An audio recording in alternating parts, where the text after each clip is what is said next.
Miraculous Four Baby na pinakamatandang aso sa mundo, pumanaw sa edad na 31. Maituturing daw na himala ang kwento ng buhay ng aso sa Portugal na si Bobby, isang purebred Hafero Alentejo na tinaguri ang pinakamatandang aso sa buong mundo ng Guinness World Records noong Pebrero dahil sa edad nitong 3 dekada. Itong Mayo nang magdiwang si Bobby ng kanyang ika-31 taong gulang na dinaluhan ng 100 katao. Ipinanganak ito noong May 11, 1992 at inirehistro sa Veterinary Medical Service of the Municipality of Feria na kumumpirma ng kanyang kaarawan. Nang isnilang daw si Bobby ay 8 taong gulang pa lamang ang kanyang fur parent na si Lionel Costa, na isang mangangaso ang ama na palaging kasama ang marami nilang alagang aso sa gubat.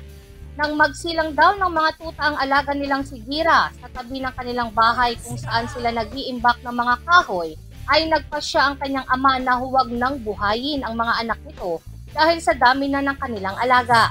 Habang wala si Gira ay ibinaon na daw nila ang 3 tuta sa lupa na ikinalungkot din ni Lionel at kanyang mga kapatid.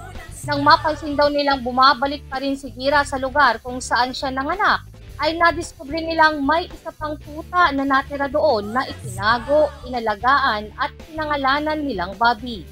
Nang maimulat na ni Bobby ang kanyang mga mata makalipas ang ilang linggo, ay tsaka na ipinaalam ni Lionel sa kanilang ama ang tungkol dito.